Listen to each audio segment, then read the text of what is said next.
Bienvenue dans un nouveau rendez-vous avec les livres. Aujourd'hui, on va vous présenter nos derniers coups de cœur. On a regardé un petit peu nos dernières lectures, lesquelles faisaient partie des meilleures, et puis on vous a sélectionné un petit top. Oui. Des choses assez différentes en plus. Tout à fait. Voilà. Des choses que vous n'avez pas encore vues sur cette chaîne, donc d'autres qui reviennent, mais voilà. Donc c'est parti. Alors je commence avec le seul adulte que j'ai dans ce fameux top 5. C'est Virginie Grimaldi, Plus grand que le ciel. C'est son dernier livre qui est paru chez Flammarion. Elle en sort un tous les ans. Tous les ans, je suis au rendez-vous. C'est à peu près autour du 1er mai. Et celui-là, j'ai mis un peu de temps à l'acheter. Mais voilà, il y a un week-end où je me suis dit, ça y est, c'est le moment. J'étais à la librairie, je l'ai acheté et je l'ai entamé pratiquement tout de suite après. Encore une fois, Virginie Grimaldi m'a fait beaucoup pleurer. Elle m'a fait beaucoup rire aussi. Et encore une fois, elle raconte une histoire pleine d'humanité. Et celui-là, c'est peut-être son plus personnel sur tous les livres qu'elle a fait jusqu'à maintenant, puisqu'elle parle de deuil, puisqu'elle est actuellement elle-même en train de vivre le deuil de son papa. Et donc du coup, justement, il y a une des héroïnes qui s'appelle Elsa, qui a perdu son papa et qui est complètement sombrée, et pour qui c'est très compliqué. Et on suit également Vincent, qui lui est écrivain, et on sent qu'il a quelque chose, un secret dont il ne veut pas parler, mais on ne sait pas lequel avant un certain nombre de pages. Et on suit du coup ces deux personnages l'un après l'autre, et ils se rencontrent dans la salle d'attente d'un psychologue, enfin d'un psychiatre même. Elle est toujours en retard, lui est toujours très en avance, et voilà, ils vont se rencontrer, et après, faut se laisser porter par l'histoire. C'était vraiment très beau. Je trouve qu'en termes d'émotions, de sentiments, d'humanité, de ce qu'on est intérieurement en tant qu'être humain, celui-là est le plus poussé de tous ces livres. Et c'est une boule de beaucoup d'émotions et beaucoup de réflexion, d'humanité. Enfin bref, c'est Virginie Grimaldi. Donc allez-y, vous pouvez y aller les yeux fermés, mais voilà, il faut être quand même plutôt dans de bonnes dispositions pour le lire. Après, voilà, moi je crois vraiment aussi à l'effet curatif des livres, de voilà, parfois lire des choses qui nous touchent pour pouvoir avancer soi-même. Je trouve que parfois ça fonctionne aussi très bien. Voilà, très bel ouvrage de Virginie Grimaldi. Alors, moi je passe du coq à l'âne pour vous présenter un manga, cette fois une série, puisque j'ai lu les 6 tomes qui sont là, donc du tome 4 au tome 9 dernièrement. J'avais déjà lu les tomes 1 et 3. Il s'agit des Carnets de l'apothicaire qui sont parus chez Kiyun. Alors, est-ce que vraiment vous voulez que je vous dise les noms des auteurs? Je vais essayer. Itsuki Nanao et Neko Kurage au dessin. Voilà. C'est une série qu'une amie m'avait prêtée au départ pour que je découvre un petit peu sur un week-end. Et j'avais dévoré, j'avais été tellement accro qu'il me fallait la suite. Et donc je m'étais lancée dans l'animé. Voilà, donc vraiment très gros coup de cœur dès le départ. Et on suit donc cette jeune fille qui s'appelle Mao Mao, qui est très intrigante, puisque au début de l'ouvrage, en fait, elle se fait enlever de son quartier où elle vivait en tant que fille de l'apothicaire. Et elle arrive du coup à la cour impériale, au milieu des courtisanes, et elle devient servante là-bas, puisqu'elle a été revendue par les gens qui l'ont kidnappée. Elle a une personnalité, moi, que j'aime énormément.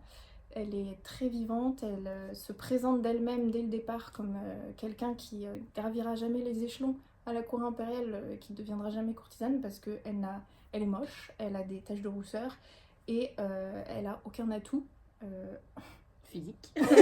On comprend très clairement qu'elle n'a pas de poitrine ni rien. Voilà, mais ça lui va très bien, parce qu'elle, tout ce qu'elle veut, c'est passer inaperçue, rester invisible, ne pas se faire trop connaître. Sauf que ça va se passer comme ça, vous en doutez bien, parce qu'elle a aussi quand même un esprit très très curieux. Elle adore tout ce qui est poison, vénéneux, venimeux, etc. Elle fait plein d'expériences sur elle-même pour découvrir en fait comment gérer les poisons, d'où ils viennent, jusqu'à quel point quelles sont les conséquences, etc. Bref, elle est passionnée de tout ça. Comme elle a grandi avec un père apothicaire, elle s'y connaît quand même plutôt bien. Et il se trouve que à la cour impériale, il y a les enfants donc futurs empereurs, potentiels empereurs en tout cas, décèdent toujours en bas âge. Et donc voilà, elle va commencer à mener une enquête. Et forcément, elle va se faire repérer par Maître Jinchi, qui est présenté comme le beau gosse qui vient d'arriver. Alors, sachant que tous les hommes à la cour impériale avec les courtisanes sont eunuques, toutes les filles sont absolument fans de ce Maître Jinchi. Mao Mao, elle, il l'hérisse au plus haut point. Donc c'est vraiment, il y a plein de planches très très drôles où justement on la voit se hérisser physiquement dès qu'elle le voit apparaître. C'est assez drôle. Et donc ce maître Jinchi qui est assez mystérieux, au fil de l'histoire on va découvrir plein de trucs sur lui. Il va tout de suite repérer Mao Mao et les talents qu'elle peut avoir à mener les enquêtes, etc. Et donc, à partir de là, il va la mettre au service d'une des courtisanes.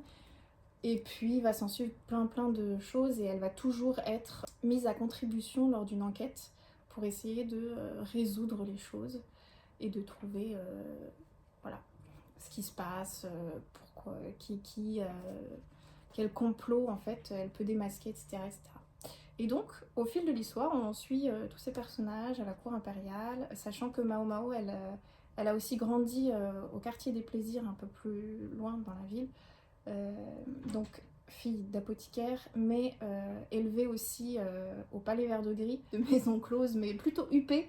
C'est-à-dire que ceux qui veulent vraiment, certaines femmes doivent payer très très très très très cher pour juste avoir une soirée avec elle, voire même prendre le thé avec elle, bref.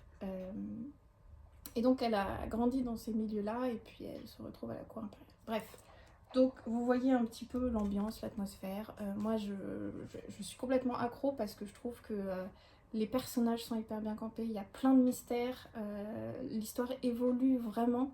On découvre plein de choses à la fois sur Mao Mao, sur Jinchi, sur la cour impériale, les complots, les différentes courtisanes, l'empereur, enfin voilà, c'est vraiment très chouette, c'est bourré d'humour aussi, mais il y a plein d'émotions, enfin voilà, moi j'aime énormément.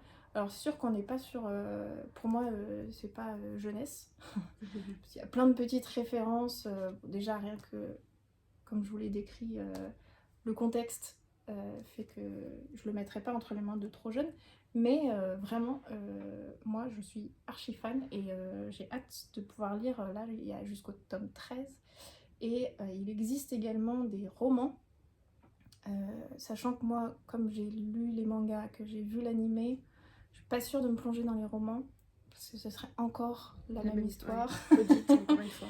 Surtout qu'ils sont vraiment très très proches l'un de l'autre, c'est pas des adeptes, enfin voilà. Parce que je crois que les mangas sont à partir des romans, parce que les romans sont beaucoup plus avancés par rapport aux mangas que nous on a. Bref, donc j'ai trop hâte de continuer et vraiment coup de cœur pour cette série et tous ces personnages. Je vais vous parler de Bretzelbreak de Maëlle Dessart. Alors, c'était évidemment un coup de cœur. J'avais pas forcément besoin de le lire pour savoir que ça allait être le cas. T'as juste lu Maëlle Dessart et puis c'est bon, tu t'es dit c'est le coup de cœur. Mais au début j'étais un peu sceptique sur le premier chapitre. Je me suis dit ah peut-être pas finalement. Et puis en fait si, vraiment c'était merveilleux. Maëlle Dessart, vraiment, je pense que c'est une des autrices qui a cette force de mettre énormément de modernité, de féminisme, de belles histoires, de belles personnes dans ses romans, et donc du coup de montrer un modèle aux adolescents qui est juste parfait et qui permet aux ados de grandir, d'évoluer, de se construire avec des bons modèles, mais aussi avec des personnages qui vont faire des erreurs, qui vont pas forcément être tout rose, bien au contraire, elle sait très bien mettre les nuances dans ses personnages, et ce roman-là, voilà, elle y arrive parfaitement. Donc le petit pitch quand même, on suit Victoire qui est au lycée, qui a 17 ans, c'est la rentrée scolaire, ça commence vraiment la veille de la rentrée et elle a passé l'été enfermée chez elle, elle a plus vu ses copines. Elle a créé un compte, je crois que c'est TikTok, mais je suis pas sûre, enfin voilà, sur un réseau social où elle s'est mise à se filmer, à faire des choses, à se mettre en scène, mais toujours avec des filtres, parce qu'en fait au cours de l'été son corps a changé et elle se déteste physiquement. Vraiment elle est incapable de se regarder dans un miroir. Et c'est pour ça qu'elle s'est coupée complètement de ses amis. Et la rentrée scolaire arrive, elle n'arrive pas à aller au lycée parce qu'elle est incapable d'affronter le regard des autres. Et donc elle sèche en mentant à ses parents. Bon, elle finit par y aller, elle finit par se faire choper. Et ils font un deal avec ses parents, qui comprennent qu'elle est complètement perdue. Ils lui proposent, pour un peu se retrouver et retrouver la nature, se détacher de son téléphone aussi, d'aller faire les vendanges en Alsace, puisqu'ils habitent en Alsace, dans les vignes alsaciennes. Voilà. J'en dis pas énormément plus sur l'histoire, parce qu'il y a aussi toute une histoire avec les parents, enfin beaucoup de choses qui sont développées. Et enfin vraiment, c'est un roman assez court, mais très, très intense, très bien construit, avec des personnages secondaires auxquels on s'attache énormément. On le voit sur la couverture, il y a aussi une histoire d'amour qui est parfaite, qui est complètement différente de ce que j'ai pu lire jusqu'à maintenant dans des romans adolescents. Il y a des discussions entre les parents et la fille qui sont mais incroyables. On a envie que les parents disent ça à leurs enfants, vraiment, c'était incroyable. Et pourtant les parents, Dieu sait qu'elle a une relation très compliquée avec eux. Enfin bref, il y a plein de choses autour de ça. Le discours sur le téléphone portable, j'ai trouvé très intéressant parce que l'idée c'est pas non plus de complètement interdire le téléphone portable, parce que ça peut être aussi un outil très intéressant. Donc il y a aussi ce truc de être capable de faire la différence entre une bonne et une mauvaise utilisation des réseaux sociaux. Enfin vraiment il y a plein de choses, et c'est moderne, c'est pas du tout pour taper sur la tête des téléphones, sur ce que c'est l'adolescence. Au contraire, c'est pour sublimer l'adolescence et lui donner une vraie place, et donner la place à ces adolescents de réfléchir à ce qu'ils ont envie, eux, de construire aussi comme monde et comme relation autour d'eux. Donc vraiment, une pépite de Maëlle de Sar, encore une fois. Et j'ai adoré aussi l'ambiance des vendanges, c'est quelque chose que j'ai pas fait. Et c'est vrai que du coup, ça donne envie de s'y mettre. Et d'aller passer un petit mois septembre dans ce coin-là, et puis voilà, rencontrer des gens, et voilà, c'était vraiment très beau. Et puis évidemment, comme d'habitude, le personnage de Victoire, le personnage principal, personnage avec une forte personnalité, enfin voilà, comme elle sait les faire, comme elle sait bien les construire, et auquel on s'attache hyper vite. Donc voilà, Bretzel Break. Alors, moi je vais passer à un livre dont on vous a déjà un petit peu parlé. Et à de la fantaisie adulte, Fourth Wing et Iron Flame. Je ne pouvais pas les séparer parce que je les ai enchaînés. Et en fait, je ne peux même pas dire... je pense que quand même, celui-ci, vu la fin, il y a un petit plus, voilà. Mais c'est coup de cœur phénoménal pour les deux. On suit Violette, qui est fille de la chef des dragonniers de l'école de Basgiat, et du coup sa mère a décidé qu'elle n'a pas le choix, et il faut absolument qu'elle rentre dans cette école, sachant que pour y rentrer c'est quand même un petit peu complexe et qu'il y a une chance sur 2, voire plus, Ouais. enfin voire moins, de ne pas survivre dès la première journée. Donc voilà, et sachant en plus de ça que Violette, elle voulait absolument être scribe, donc elle a grandi plutôt dans cette idée-là, parce que son père était scribe. En plus de ça, elle a une fragilité physique qui fait que ses os sont très fragiles. Bon, il se trouve que... On s'en doute, elle survit. Voilà. Ouais. Et puis les choses vont beaucoup plus loin, et elle va découvrir aussi plein de choses, et puis il y a des relations qui vont se lier aussi avec les autres de son année ou plus âgés, dont un en particulier, puisque c'est une romantaisie, donc il y a une romance au cœur de l'histoire. Quand elle arrive à Basgiat, on lui dit surtout s'il y en a un qu'il faut que t'évites, c'est lui, parce que c'est le fils de l'ennemi de la famille, donc lui, il va vouloir te tuer, donc fais tout pour l'éviter. Bon. Voilà, on sait comment ça finit. Elle l'évite pas trop. Non. C'est le pitch de base, et je vous en dirai pas plus parce que je pense qu'il faut que vous le découvriez de vous-même. Et puis le tome 2 va beaucoup plus loin. Le truc que je vous ai pas dit quand même, c'est que c'est cette histoire de dragon. Pourquoi est-ce qu'ils sont dragonniers? Parce que justement cette académie de guerre, c'est pour devenir dragonnier, donc être affilié. C'est ça, à des dragons, et voilà, il y a tout un, du coup, des épreuves à passer avant de pouvoir être affilié à un dragon, parce que les dragons, ils se laissent pas non plus affilier avec n'importe qui. Ils te jaugent un petit peu pour savoir si tu es à la hauteur. Exactement. L'univers est vraiment très chouette, c'est très rythmé, enfin voilà. Et le 2 va un peu plus loin dans l'univers parce que justement, Ouais, le 1 est très en surface.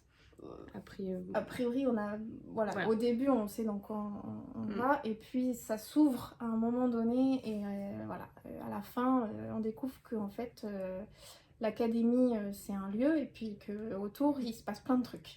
Et donc, dans le 2, ça s'ouvre un petit peu plus aussi sur tout ça, toute cette intrigue qu'on a découverte à la fin du tome 1.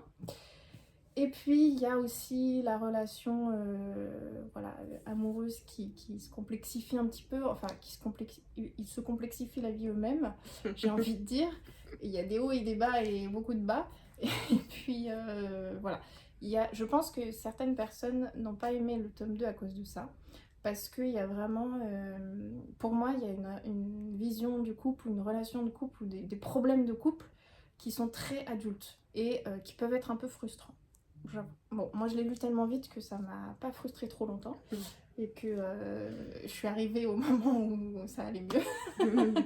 Et puis voilà, et puis elle continue à poser plein de petites pièces dans son univers où ça nous intrigue, mais on sait pas trop encore pourquoi elle pose ça là, etc. Je pense qu'il y a plein de messages qu'elle fait passer qui sont un peu à décrypter d'ailleurs. Ça me fait beaucoup rire sur les réseaux, tous les gens qui cherche à savoir plein de trucs. Il y a une deuxième partie de cet ouvrage qui emmène encore beaucoup plus loin,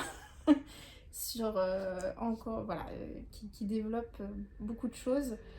Et puis cette fin du tome 2 qui est atroce, moi qui m'a anéantie, et où j'ai vraiment été détruite. Et du coup, j'attends avec à la fois impatience et beaucoup d'anxiété la suite. Parce que en fait, ça m'a détruite parce que je sens que ça va mal tourner. Voilà. Je n'en dirai pas plus, mais en tout cas, je vous recommande First Wing si vous aimez les romans de fantasy avec un univers à la fois assez riche, mais pas complexe. Enfin, vraiment, c'est d'une simplicité assez... la base de la fantaisie. Voilà. Elle reprend un peu tout ce qu'on connaît, et elle fait en sorte que ça fonctionne, et ça fonctionne très bien. Pour le rythme aussi, parce que, alors, on est sous tension H24 dans cette lecture. Dès la page 1, ça commence. Et vraiment, c'est ça, elle nous tient en haleine tout le temps. Personne n'est à l'abri de rien. Les personnages sont aussi hyper intéressants. Et leur psychologie est quand même assez poussée et développée, et elle ne s'empêche pas d'aller mettre des trucs qu'on n'aime pas trop dans certains personnages, mais en même temps ils restent attachants. Et enfin voilà, ils sont tous en nuances de gris, et ça moi j'aime beaucoup. Leurs relations entre eux sont hyper touchantes et très intéressantes. Enfin, ça pose plein de sujets aussi divers et variés. Bref, pour tout ça, et pour le fait que c'est très addictif, et que malgré le pavé, et surtout celui-ci, parce que c'est écrit tout petit à l'intérieur. Voilà, on vous l'a déjà montré, je crois, mais vraiment il faut une loupe pour lire ce livre. Énorme coup de cœur. Et puis je vous le dis, j'ai lu les deux en une semaine. Donc voilà. Bon, après je faisais ça H24 parce que j'étais malade au fond de mon lit, et je n'avais que ça à faire pour ne pas penser à mes maux de tête. Donc ouais. Mais très très gros coup de cœur. Violette et Xaden Forever, mais aussi Liam et tous les autres qui sont très intéressants et trop chouettes à suivre. J'ai un peu peur du fait que ce ne soit pas une trilogie et que ce soit en 5 tomes, parce que vu la fin du tome 2, voilà.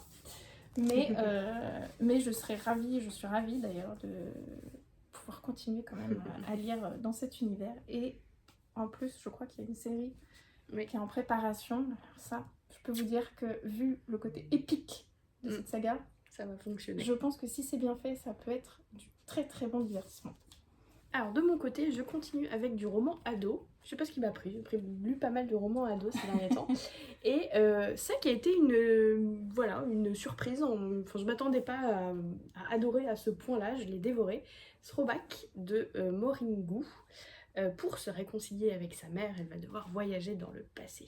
C'est chez Milan, c'est vraiment du roman ado basique, lycée, voilà. Et c'est un mélange de surtout Retour vers le futur avec un petit peu de Freaky Friday. Donc l'idée c'est qu'on suit Sam, qui est une jeune fille d'aujourd'hui, qui a 17 ans, qui est au lycée, 18 ans, elle va avoir son bac, enfin l'équivalent du bac aux États-Unis. Sa grand-mère vient de Corée, ses deux parents sont aussi d'origine coréenne, et elle est en complète rupture avec sa mère, avec ses parents, mais surtout avec sa mère. D'où le côté un peu Freaky Friday. Elles ne savent que se crier dessus, elles sont incapables d'avoir une discussion calme et posée. Elles voient le monde de façon diamétralement opposée. Bref, ça fonctionne plus du tout leur relation. Et je vous laisse découvrir comment, mais Sam va se retrouver en 1995 au lycée de sa mère, avec sa mère, qui a son propre âge. Et voilà, il va falloir faire quelque chose pour pouvoir revenir dans le présent. Donc elle va devoir se confronter En fait, elle va comprendre comment sa mère en est arrivée à penser ce qu'elle pense, comment est-ce qu'elle s'est construite, quelles ont été ses propres difficultés, elle qui voit pas du tout pourquoi est-ce que sa mère pense de cette façon-là. Le cœur de leur dispute, c'est vraiment autour de la question de l'intégration sociale ethnique. Sa mère en fait veut être une parfaite américaine et elle, Sam, veut retrouver ses origines coréennes et elles se comprennent pas du tout là-dessus. Et notamment ça commence avec une scène où où la mère de Sam veut absolument que sa famille soit acceptée dans le country club du coin. Sauf qu'il n'y a pas plus raciste que les country clubs, en tout cas il y a quelques années. Ces derniers temps ça a peut-être un peu évolué.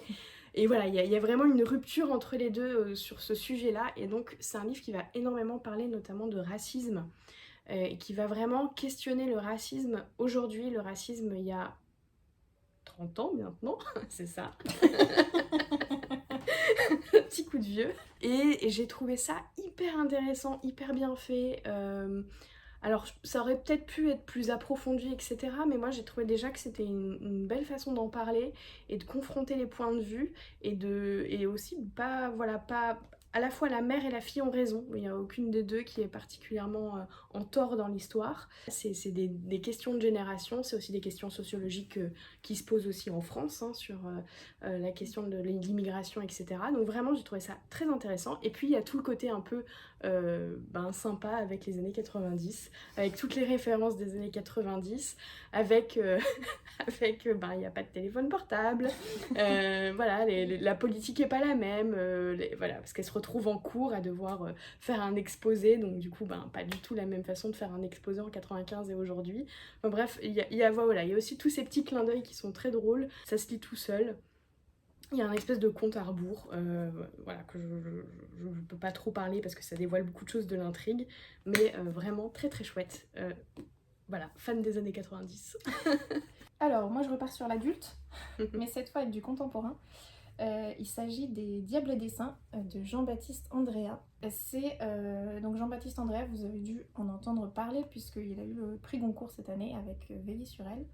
Et c'est une amie qui m'a parlé de ce livre-là en particulier, des Diables et des Saints, en me disant que vraiment c'était extrêmement bien écrit, qu'il y avait de la musicalité à chaque phrase, etc. Et que du coup elle me le recommandait beaucoup. Bref, elle m'en a très bien parlé puisque du coup je l'ai acheté, je l'ai lu. Et ça a été une énorme claque, ce livre, vraiment. Je savais pas trop dans quoi je plongeais, hein, parce qu'elle m'avait très rapidement évoqué l'histoire, mais j'en savais pas beaucoup plus. On suit donc Joe qui au départ nous invite, il est à un piano dans une gare, très régulièrement il vient jouer toujours la même musique de Beethoven. Et puis il nous invite à venir l'écouter, prendre un café avec lui pour qu'il nous raconte son histoire. Et son histoire, elle est pas toute douce, c'est une longue histoire, c'est dramatique, mais c'est touchant et c'est bourré d'humanité. Ce que j'ai particulièrement aimé dans ce roman, c'est vraiment la plume et certaines phrases qui m'ont complètement retournée. Notamment au début, c'est vrai que je suivais un petit peu le fil de l'histoire en me disant est-ce que c'est vraiment maintenant qu'il faut que je le lise ou pas, je sais pas. Et puis il avait des fins de chapitres qui m'accrochaient totalement. Je vous en lirai quelques-unes parce que vraiment, c'est en quelques mots, il me soufflait complètement et j'étais là, ok, non, je continue. Et en fait, je l'ai lu hyper rapidement parce que j'avais besoin de savoir, j'avais besoin de continuer. J'ai été accrochée par ces personnages tellement vulnérables, mais tellement touchants et tellement... c'est vraiment une histoire pleine d'humanité. Et donc, son histoire, elle se passe dans un orphelinat. Assez glacial comme orphelinat. Et c'est tout comment il est arrivé là-bas, comment il a survécu là-bas malgré les terribles conditions, comment, avec tous les autres orphelins avec lui. Et puis, un petit peu plus après, comment il s'en est sorti en fait. Et voilà, c'est vraiment une claque phénoménale. D'émotion, de force, de poésie dans les mots, dans la façon de raconter les choses. Vraiment, il y a plein d'images en fait, moi, qui m'ont bouleversée et qui m'ont énormément parlé sur cette humanité qui souffre, cette misère dans le monde sur laquelle des fois on se met des œillères et on ne veut pas la voir. Et puis c'est bouleversant et voilà. Je vais juste vous lire quelques fins de chapitre qui m'ont bien accrochée. Le premier fin de chapitre qui m'a complètement retournée. Je partis pour un lieu dont vous n'entendrez jamais parler. Il est fermé depuis longtemps. L'orphelinat, les confins, je dis fermé, mais chez certains, il saigne encore. Ça pose bien les bases de l'histoire. Et alors vraiment, le moment où je me suis dit non, ok, je finis ce livre et je ne l'abandonne pas en cours de route, c'est cette fin de chapitre-là. Je vais vous en lire un peu plus. Quand on croise un enfant qui titube sous le poids d'un cartable ou un vieux qui peine à tirer une valise, on se précipite pour les aider. Ces gamins-là, je dis gamins, mais à l'exception de Sous-X, c'étaient presque des hommes. Personne n'avait jamais offert de porter leur colère. On les laissait buter contre les trottoirs et on regardait ailleurs. Tant pis s'ils tombaient. Ça valait mieux que d'être écrasés par ce qu'ils charriaient. Ils étaient durs, ils étaient drôles, ils étaient sans victoire. Mes amis. Si ça vous a convaincu, n'hésitez pas à aller lire ce sublime roman. Vraiment, je vous le recommande très très chaudement. Ça a été une très grosse claque. Des Diables et des Saints de Jean-Baptiste Andréa. Une petite lecture qu'on a fait toutes les deux. Et un coup de cœur. Coup de cœur commun. Vraiment. Encore Daniel N. Jensen. Mais alors là, je crois que je préfère au Pont des Tempêtes, personnellement. Ah oui, à ce point-là. Ouais. Moi, je sais pas. Je sais pas encore. On suit ici, parce que là, c'est plus le cas, Marcus et Terriana. Terriana est une marin, c'est-à-dire qu'elle est en gros du peuple de la mer, donc c'est des gens qui vivent sur des bateaux, des marins, quoi. C'est écrit avec deux A, c'est pour ça qu'elle explique, parce que sinon on se doute que vous savez ce que c'est des marins. Qui n'ont pas de terre à proprement dit, et qui voyagent entre l'Est et l'Ouest. Sauf que la petite particularité, c'est que l'Est et l'Ouest ne se connaissent pas. L'Ouest ne suppose pas qu'il y a un continent à l'Est et inversement. On est un peu sur la conquête de l'Ouest et des Amériques que je trouve sur ce premier tome. Sauf qu'elle va un jour discuter avec sa meilleure amie qui habite à l'Est. Dans ma tête, j'avais inversé la carte pendant toute ma lecture. Et c'est quand j'ai commencé le tome 2 que j'ai vu la carte, je me suis dit, ah mais non, en fait, c'était le contraire.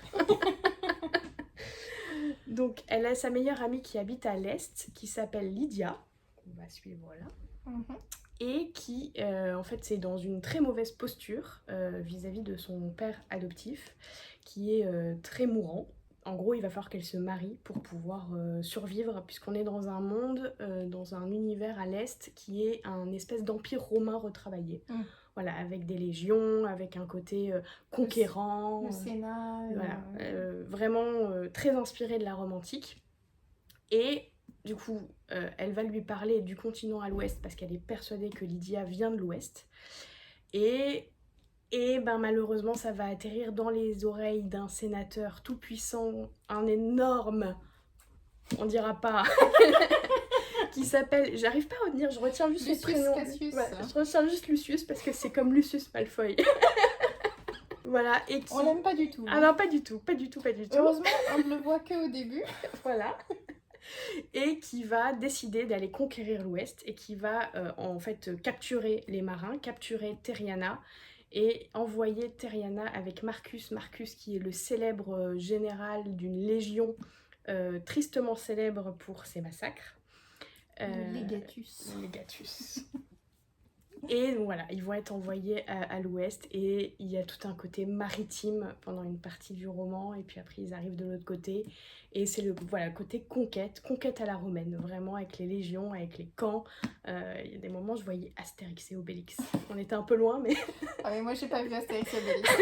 J'ai vu Astérix et Obélix et j'ai vu les petits Romains avec leurs petites armures. J'ai un imaginaire très développé de ce côté-là. Oui.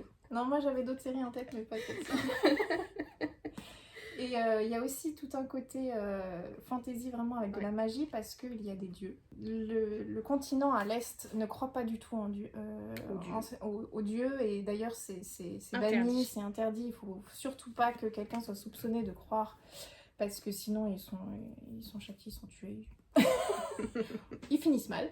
Et les Maharains, eux, du coup, cachent ça parce que ils sont un peu bénis des dieux. Et les dieux, notamment, permettent, lorsqu'ils marquent quelqu'un, de lui donner certains pouvoirs. Donc il y a aussi toute cette partie fantaisie magique qu'on découvre un petit peu au fur et à mesure et qui est particulièrement présente dans le tome 2. Où là, dans le tome 2, on suit donc Lydia. Et un nouveau personnage qu'on ne connaissait pas dans le tome 1 qui s'appelle Killian. Je peux vous le dévoiler parce que ça ne révèle rien, ça ne spoil absolument rien du tome 1. Et qui lui donc se trouve être sur le continent ouest, plutôt au nord. Et d'ailleurs le premier chapitre de ce tome-là fait beaucoup penser à Game of Thrones. Énormément penser à Game of Thrones. On est en hiver, on est sur un mur et il y a une menace qui arrive et voilà. L'hiver arrive quoi. Mais ça dure pas. Voilà. Non, la référence s'arrête vraiment là. Au chapitre 3. Et c'est vraiment une série young adulte. Il n'y a aucune scène explicite. Et vraiment, c'est très très bien fait. En fait, moi, je les ai lus d'affilée. Du coup, je trouve que le premier posait des bases hyper intéressantes pour l'univers, dans l'imaginaire et tout. Il y avait aussi un côté un peu pirate des Caraïbes. Un peu, voilà. Et le tome 2, une pépite. Vraiment. Et je trouve que c'est une romantaisie encore une fois, puisqu'encore une fois on suit deux personnages, comme fait Daniel N. Jensen dans Le Pont des Tempêtes, mais pas dans un destin ancré dans le sang d'ailleurs. Mais je trouve que la romance moi c'est mon niveau parfait. Voilà. Oui, c'est-à-dire elle prend pas le dessus non plus sur l'intrigue. Et d'ailleurs j'ai beaucoup aimé à un moment donné dans celui-ci où ils font un choix, chacun de leur côté aussi, parce qu'ils sont séparés à ce moment-là. Et j'ai beaucoup aimé. Voilà, je n'en dirai pas plus, mais comme ça vous le lirez. Et alors de mon côté, moi le tome 1 n'a pas été un coup de cœur, mais le tome 2 oui. Et je vais vous expliquer pourquoi. Parce que le tome 1 a frôlé le coup de cœur. C'était vraiment, tout était parfait, très bien. C'était une excellente lecture, j'ai adoré l'univers.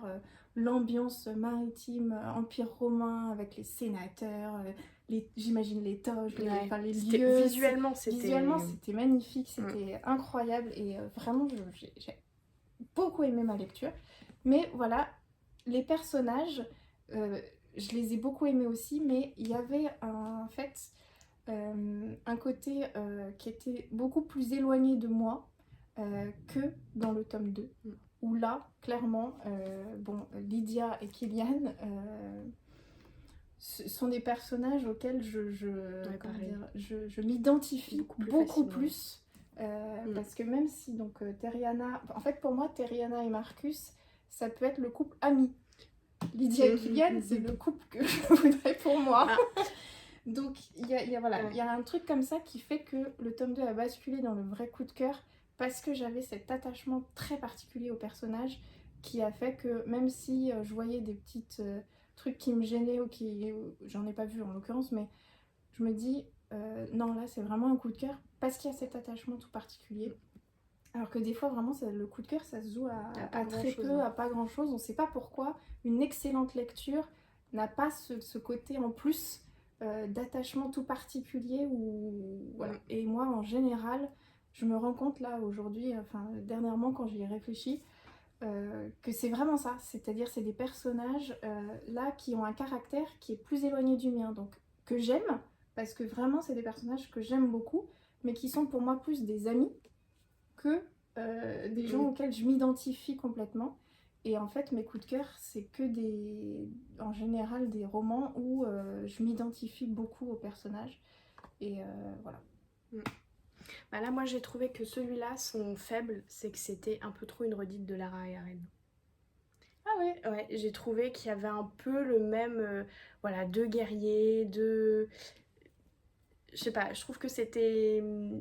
Alors, l'histoire est complètement différente, ça par contre, ça faisait du bien parce que après un destin ancré dans le sang qui était encore un peu similaire, enfin moi ça faisait beaucoup de personnages un peu avec les mêmes caractères, avec un peu ce côté piquant, avec beaucoup d'entrain et tout, là où Lydia et Killian sont très... Voilà. Et du coup c'est pour ça aussi que j'ai préféré le tome 2, même si pour moi en fait la base de l'univers du tome 1 est indispensable pour avoir apprécié le tome 2. Oui.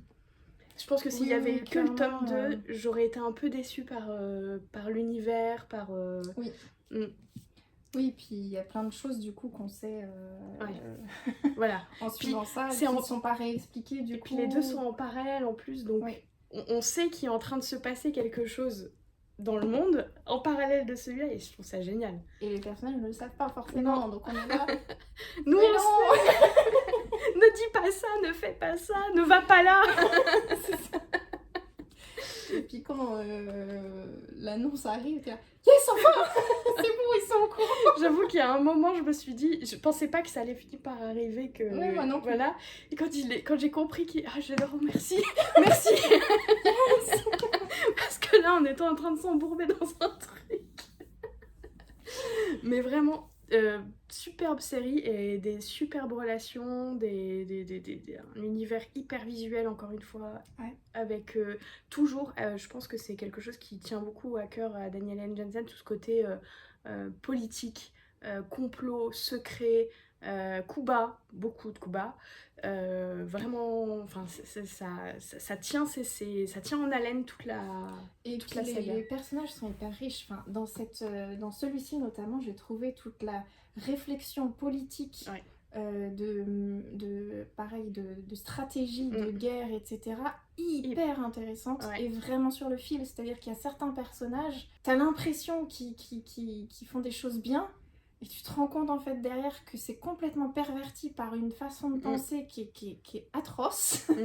Et enfin, ouais, c'est vraiment des personnages comme ça en nuances et des méchants intelligents et qui, de temps en temps, on a l'impression que c'est des gentils et en fait non.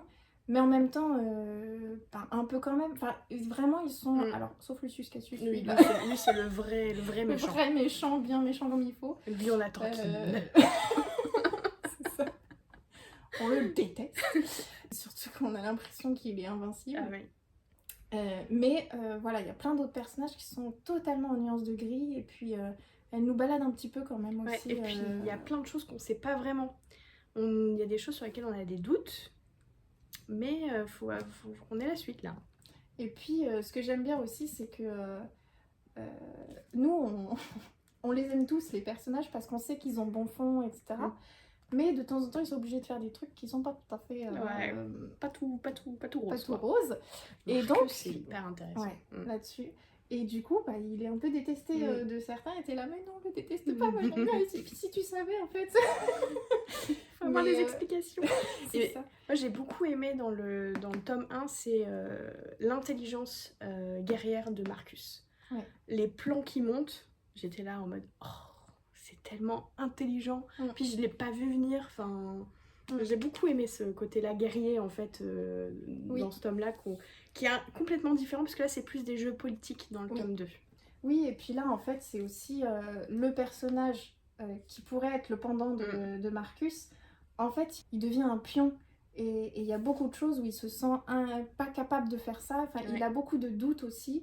Il a un côté hyper intelligent, hyper bienveillant, très tourné vers les autres, etc. Mais en même temps on sent que les gens l'utilisent et qu'ils s'en rendent pas toujours compte. Complètement avoir le coco. Et ça, c'était hyper intéressant parce que vraiment, en fait, il n'y a aucun des personnages qui est complètement hyper fort, qui paraît invincible, etc. Ils ont tous, en fait, leur part d'ombre, leur part de doute, leur part de faiblesse.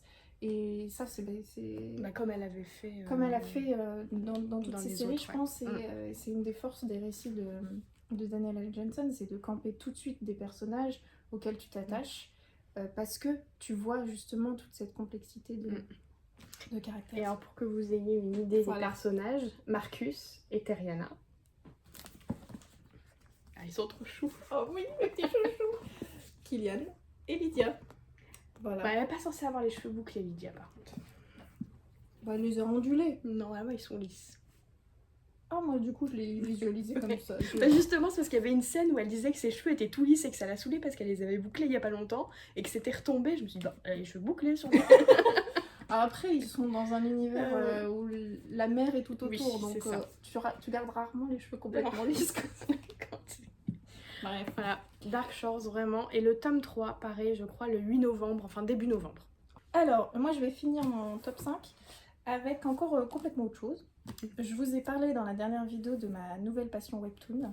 Bon, bah, je vais vous présenter une série webtoon que j'ai particulièrement aimée, qui n'est pas celle de Mort attend la vilaine, j'aurais pu vous en reparler, mais non, on va changer. Et il s'agit de Autrice de ma destinée, qui est par Furik Geogbal et Winterleaf. Et donc pour l'instant, il y a 2 tomes de sortie que j'ai lus. J'attends le tome 3 avec impatience. Parce que ici, on est, donc comme le titre l'indique, on suit une autrice d'un roman à succès. Un roman qui s'appelle L'Empereur et la Sainte, qui suit c'est un univers de fantasy qui suit plein de personnages et en fait l'autrice va se retrouver dans le corps d'un de ces personnages qui tourne mal dans la série. Donc elle va se retrouver en tant que jeune enfant, en fait c'est une enfant illégitime qui dans son histoire devient une magicienne très très forte mais très très méchante aussi et qui est à la fin de l'histoire vaincue par les héros normalement. Sauf que elle, en prenant possession du corps de cette jeune fille, elle va peut-être modifier un peu les choses parce que par ses actions, elle va peut-être vouloir du bien à ses personnages. D'ailleurs, ce qui est très drôle, c'est que du coup, comme elle se retrouve face à ses propres personnages, de temps en temps, elle est là « Oh, mais en fait, je lui ai fait un passé atroce, c'est horrible. Je l'ai fait souffrir alors que c'est mon chouchou !» Donc voilà, elle se retrouve face à son héros notamment en disant ça. Et puis voilà, donc elle va avoir une attitude un petit peu différente de son personnage qu'elle a créé. Et bah, peut-être que ça va changer l'histoire, mais elle reste persuadée que son histoire va quand même se dérouler comme prévu. Et donc voilà, on la suit un petit peu dans toutes ses aventures. Puis bon, elle essaye un peu de survivre aussi. Puis comme elle sait ce qu'elle va elle-même de ce que son personnage va devenir, elle sait aussi les pouvoirs qu'elle a. Voilà, elle est un peu plus mature, disons. Elle a déjà l'évolution qui fait que c'est aussi ça qui change un peu la donne. Et du coup, on la suit dans cette histoire avec donc le fameux héros qui dans le tome 1 est enfant, puisqu'ils sont... Je vous montre un petit peu quelques planches. Voilà, qui sont enfants. Et puis on suit aussi, elle va surtout voir son père adoptif là, enfin qui n'est pas son père adoptif dans l'histoire, puisque c'est un gars qui l'a rejetée en fait. Elle a été envoyée vers lui parce qu'elle était magicienne et qu'il avait besoin d'une magicienne. Attends, je vais essayer de trouver une page où on le voit bien. Voilà, c'est lui. Parce qu'il a besoin d'une magicienne pour repousser des monstres sur un mur. On est encore sur un mur. Enfin bref, dans la ville. Et en fait, elle va se révéler très très forte puisqu'elle connaît déjà sa puissance. Et donc il va décider de la garder, contrairement à l'histoire d'origine. Et peut-être qu'il va bien l'aimer. Voilà, donc ça part de là, elle modifie un peu l'histoire et puis on la suit. Et ce que j'aime beaucoup, c'est que c'est très sympa. C'est pas cucu comme peuvent l'être plein d'autres séries de webtoon. Et surtout, ça évolue, c'est-à-dire que dans le tome 2, donc on continue à suivre cette histoire. Et puis il y a de nouveaux personnages qui apparaissent. Et du coup, des intrigues aussi qui s'élargissent. ça a coupé, je sais plus où, donc s'il y a un faux raccord, voilà, vous comprendrez. Dans celui-ci, les horizons s'élargissent, on a de nouveaux personnages et donc de nouvelles intrigues qui apparaissent. Et j'ai trop hâte d'en découvrir plus. Et je suis sûre qu'il va encore y avoir d'autres personnages intrigants qui vont continuer à se dévoiler. Donc voilà, je trouve le pitch hyper intéressant et c'est bien fait. Et je peux continuer à vous montrer quelques... plutôt dans le tome 1, histoire de pas trop vous spoiler. Mais donc on est vraiment sur ce type de... Alors le début c'est un petit peu plus violent. Si je sur ce type de webtoon avec des pages plutôt mates qui varient. Oui, elle a les yeux rouges et les cheveux blancs. Elle est un peu particulière, hein. Mais on l'aime bien quand même. Voilà. Donc ça, je vous conseille. Gros coup de cœur pour moi aussi. Je termine cette vidéo avec un autre roman young adulte. Je l'ai dit dans la dernière vidéo que j'allais lire Les coquillages ne s'ouvrent qu'en été de Clara Hérault et c'est chose faite. Je l'ai lu pendant mon week-end en Bretagne sous la pluie. On ne reviendra pas sur ce sujet. C'était une déception. D'un énorme coup de cœur, vraiment. Au point où là, ça fait combien de jours que je l'ai terminé? Je l'ai fini lundi, on est vendredi. Et il me trotte encore un peu dans la tête là. Bon, je m'en doutais que ça me ferait un peu ça, hein, mais voilà. Donc le petit pitch très rapide. Lena, Phoebe, deux sœurs, elles vont à Anglette le mois d'août, comme tous les ans, chez leur grand-mère avec leur mère et leur père. Et le problème c'est que Phoebe a vécu une année très compliquée et l'été dernier a été une rupture pour elle, dans tous les sens du terme. Et Lena... qui a fait sa dernière année au lycée, a vécu des choses compliquées où elle essaye d'accepter son orientation sexuelle et ben, tout va exploser au cours de cet été. Et voilà, il va falloir que les deux sœurs arrivent à parler tout court, entre elles, mais aussi avec les autres pour pouvoir avancer et pour pouvoir s'accepter et pour pouvoir...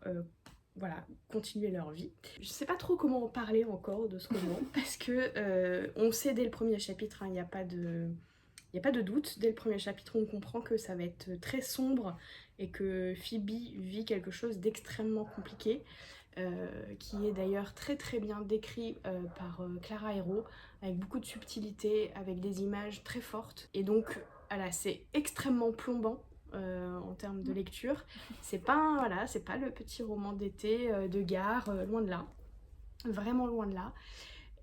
Heureusement il y a Lena qui vient apporter un peu de couleur dans tout ça, même si elle vit elle aussi des choses compliquées, même si elle a une colère en elle qui ne fait que grandir et qu'elle n'arrive pas à maîtriser. Mais voilà, heureusement qu'il y a cette dualité dans le roman, parce que Clara Hérault disait qu'elle avait commencé avec juste Phoebe et que en fait Lena avait fini par s'imposer pour remettre de la lumière, mais oui, heureusement.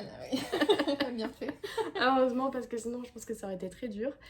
Et j'ai dévoré parce que, en fait, comme Nos plus belles années, il y a une telle tension qui se construit dès le début que moi j'étais incapable de rester sans savoir et sans dénouer le nœud du problème et sans comprendre où ça allait aller. Vraiment, c'était impossible de m'arrêter en plein milieu sans me sentir un peu mal, quoi. Mais voilà, j'ai trouvé, enfin moi ça m'a énormément parlé, ce que vit Phoebe.